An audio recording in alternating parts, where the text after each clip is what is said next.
क्या नाम है सत्संगत दतार दी किरपा नाल बहुत ही सोहना नजारा इत्थे आज बनया है और सिर्फ दतार दा शुकराना हर एक संत कर सके। इस तरह की अरदास सतगुरु के चरणों च हैगी। और साथ संगत दिल पंजाबी बोलने की बहुत कोशिश कर रहा है पर ज़बान पे पहुंचते पहुंचते वो हिंदी बन जाती है। तो आप जी जितनी भी थी आप जी प्रवान करना। और जलंधर में आप सबके बीच कल रात को पहुंचना हुआ और भरपूर प्यार भरपूर आनंद कल भवन पर जो नजारा बना और आज यहाँ भी सुनहरा ये जो नजारा है विशाल रूप में संत एकत्रित हुए हैं परमात्मा के दातार के प्रभु के यशोगान के लिए मानवता को आवाज देने के लिए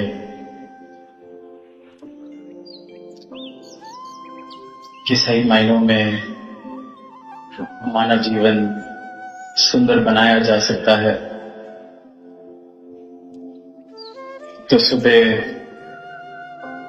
बरसात का भी जिक्र किया गया कि कितनी तेज बारिश हुई और फिर मन में यही ख्याल आ रहे थे कि कई समय से कहा जा रहा था कि बहुत समय हो गया है जलंधर में समागम हुए और अब जब समागम हुआ तो दो बारी तैयारी करने का अवसर सबको मिला।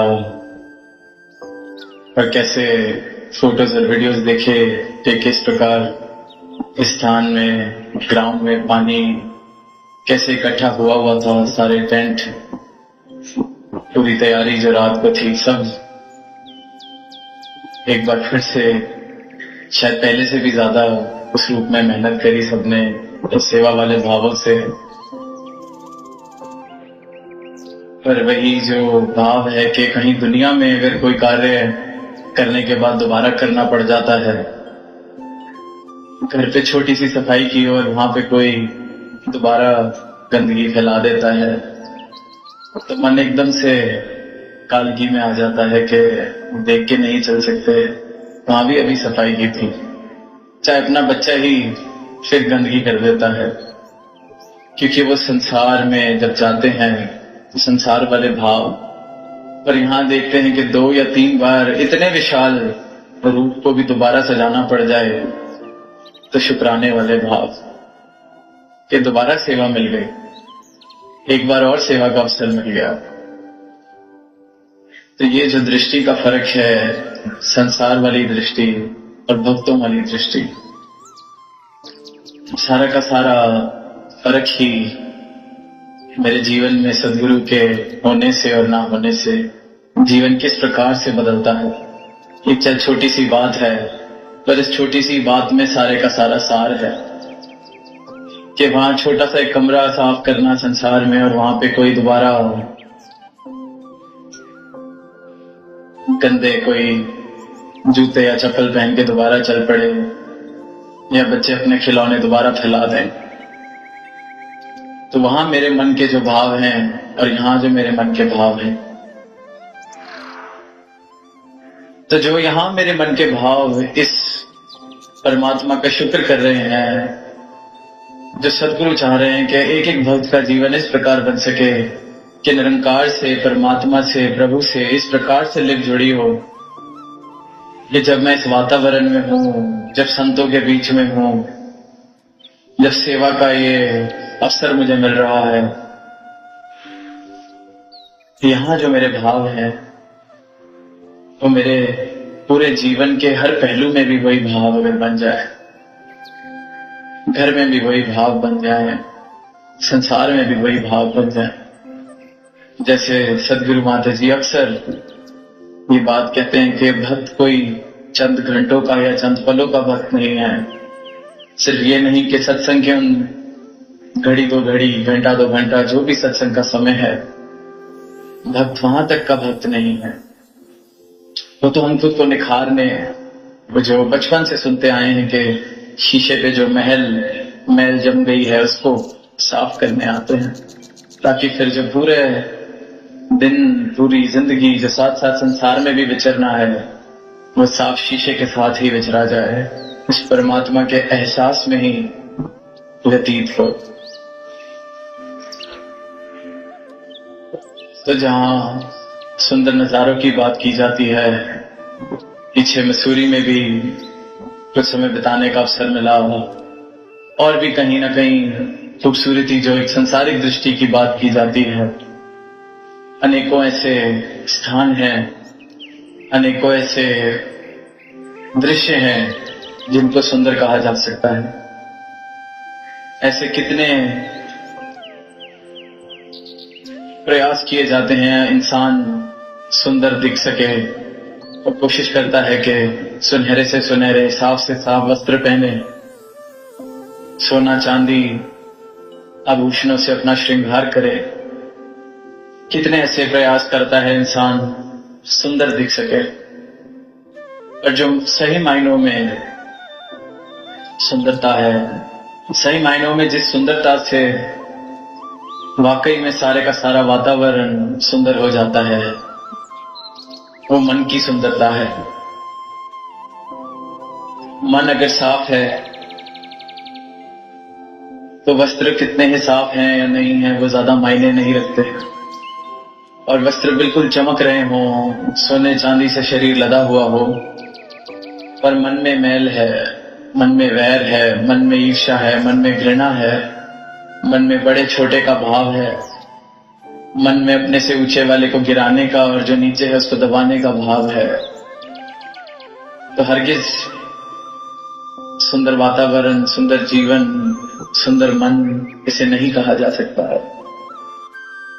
और अगर किसी सुंदरता को विशेषता दी जाती है तो सिर्फ इस मन की सुंदरता को, क्योंकि मेरे आसपास सुनहरे से सुनहरे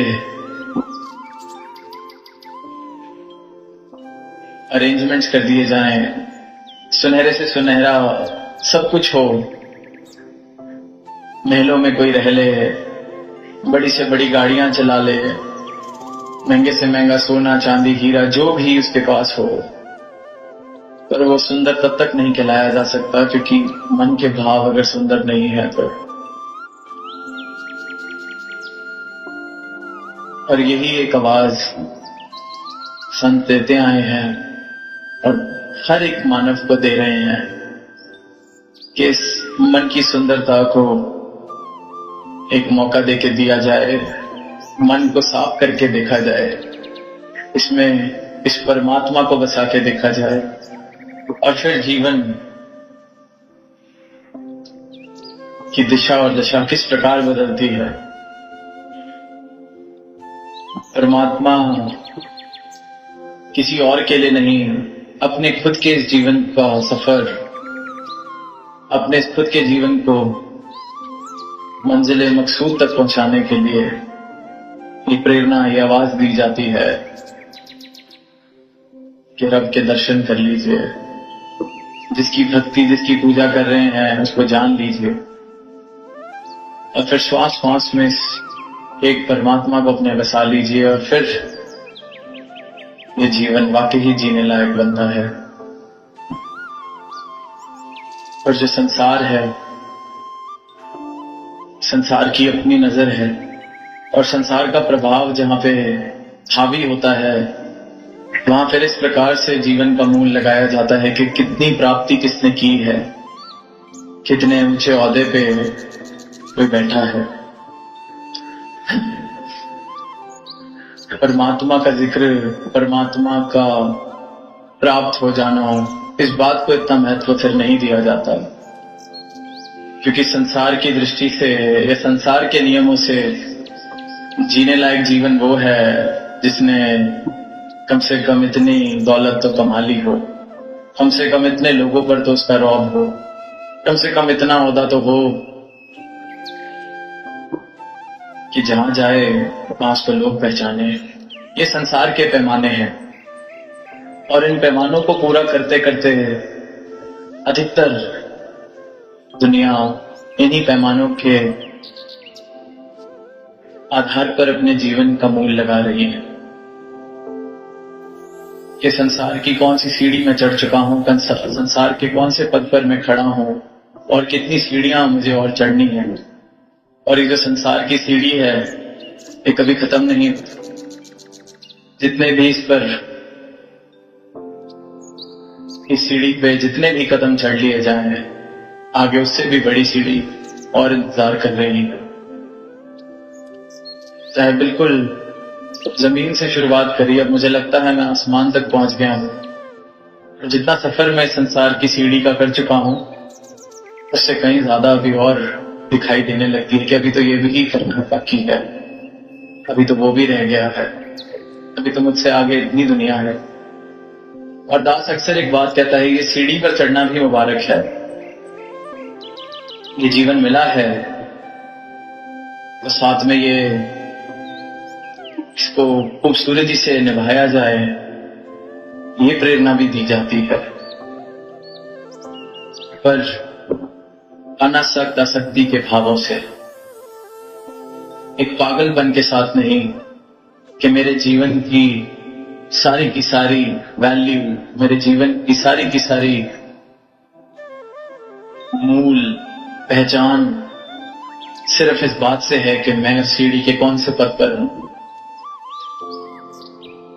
ब्रह्मज्ञानी संत भी इस संसार में विचर रहे हैं, सारे कार्य भी कर रहे हैं, अनेकों ऐसे ओहदे, अनेकों ऐसी शौहरतें कमा रहे हैं। और जो जीवन का मूल है वो इनसे बिल्कुल भी उस बात का कोई तालमेल या लेना देना नहीं। जीवन का मूल तो इस बात से है कि मैं अपने मूल को पहचान चुका हूं कि नहीं। मेरे जीवन में ये सत्य, ये दातार, ये परमात्मा आ चुका है कि नहीं।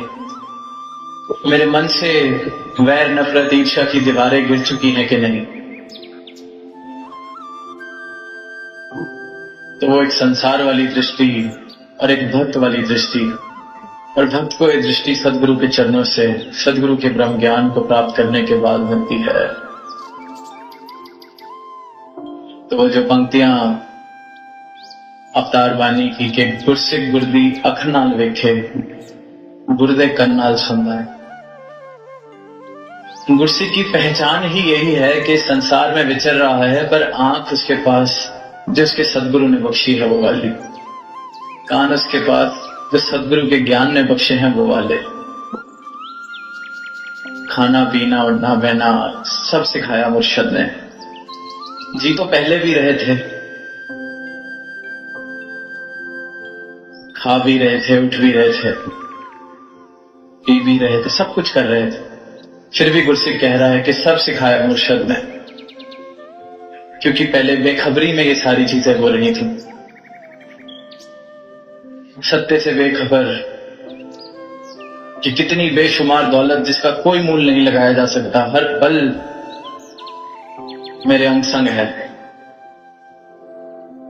पर मैं बेखबर खा रहा हूं, पी रहा हूं, सब कुछ कर रहा हूं। पर मुर्शद जीवन में आए तो एक एक बात, कुछ आम बचा ही नहीं जीवन में। खाना पीना उठना बैठना इस सब में ये परमात्मा शामिल हो गया। तो जीना तो अब शुरू हुआ है कि ये प्राप्त ही नहीं किया जा सकता, इसको पाया ही नहीं जा सकता, इसको किसी ने प्राप्त ही नहीं किया है। ऐसे भलेखों को मिटाता है, इसलिए जो प्रक्रिया है वो बड़ी सहज है, हर कोई प्राप्त कर सकता है। ये नहीं पूछा जाएगा कि कितनी डिग्रियां हैं, जीवन में अब तक क्या पाया है, क्या नहीं पाया है, जीवन की कौन सी सीढ़ी पर, संसार की कौन सी सीढ़ी पर खड़े होकर जीवन जिया जा रहा है। ये सब तो बातें ही बेमतलब की रह जाती हैं जब सच का सौदा जीवन में आ जाए। जिसको वाकई ही सोना हीरा मिल गया तो फिर मिट्टी के ढेर नहीं लगाया करते। तो जिसको वाकई जीवन में परमात्मा मिल गया, ये दात जीवन में इस प्रकार बच गई, रोम रोम में ये बस गया, हर पल में इसका एहसास बच गया। फिर वो संसार की उपलब्धियों के मिट्टी के ढेरे, वो मिट्टी के हैं, चाहे एक हैं चाहे अनेक हैं, कीमत वो मिट्टी वाली ही। फिर मेरे जीवन का मूल इस बात से नहीं डलेगा। वो राजा जनक वाली अवस्था है कि महल हैं पर वो कोई मायने नहीं रखते। उसी पल गुरु अष्टावक्र को दे दिए कि अब इसमें मैं रह के क्या करूं। उन्होंने कहा तू इसमें रहे पर मेरा समझ के रहे कि मेरे महल में रह रहा। तो पहले से भी ज्यादा ख्याल रखा इसका, पर मेरा समझ के। अब फिर कबीरदास की झोपड़ी भी किसी महल से कम नहीं, क्योंकि वहां परमात्मा बसे हैं। तो ये मिट्टी की ढेर है, किसी को एक ढेर की संभाल करने को दे दी है, किसी को हजारों की। पर मिट्टी, हीरा सबके पास बराबर है, और वो हीरा ये परमात्मा आप स्वयं कण कण में भी बसा है, मुझ में भी बसा है, सब में बसा है। तो हीरे से परिचय कराया जाता है इस ब्रह्म ज्ञान द्वारा। तो इस सहज आवाज को कोई आम सी बात ना समझ लिया जाए, ये आप परमात्मा की आवाज है। और एक एक से यही आवाज दी जा रही है, स्थान स्थान पर यही आवाज दी जा रही है कि जो सत्य है एक ही, ये परमात्मा आद सच जुगाद सच है भी सच, नानक होसी भी सच। इस सच को प्राप्त कर लिया जाए। यही आवाज संतों की, यही आवाज गुरुओं की, पीरों की युगों युगों से, और आज भी यही आवाज सारी मानवता को दी जा रही है। तो अंत में दास यही अरदास करेगा कि ये जो दात मिली है इसकी कदर हम डाल सकें। जीवन में सदगुरु की चरण शरण मिली है, इसकी कदर हम डाल सकें। कहने को तो हम कह देते हैं कि चुपके धरती दा नाचीस कीड़ा, राजे दी थां ते बिठाया, पर ये कह के हम भूल जाते हैं। तो ये बात ना भूली जाए, और सही मायनों में जीवन में इस प्रकार का परिवर्तन आए कि इस दात को मिलने से पहले जो मेरा जीवन था और जो बाद में जीवन है, वो इन भरपूर मानवीय गुणों से युक्त हो जाए, प्रेम वाले भावों से युक्त हो जाए, वैर नफरत ईर्ष्या से कई कोसों दूर ऐसे भाव ही मेरे जीवन में ना बचें। सिर्फ ये परमात्मा का प्रेम और इस परमात्मा के दर्शन, परमात्मा के हर एक बंदे में मैं कर सकूं। ऐसी भक्ति, ऐसी नजर, गुरसिख गुरदी अपनाल वेखे, गुरदेख कन्नाल सुनता है, गुरसिख ज्ञान सरोवर विचों हीरे मोती चुनता है। ये जो पंक्तियां हैं, इस कसौटी पर मेरा जीवन भी खरा उतरे। ऐसी भक्ति सदगुरु कृपा करें कि हर एक भक्त की, हर एक मानव की झोली में आए, ताकि अपना जीवन तो सुंदर करें ही, साथ में संसार को भी सुंदर करने में अपना योगदान देते चले जाएं। प्रेम से कहना है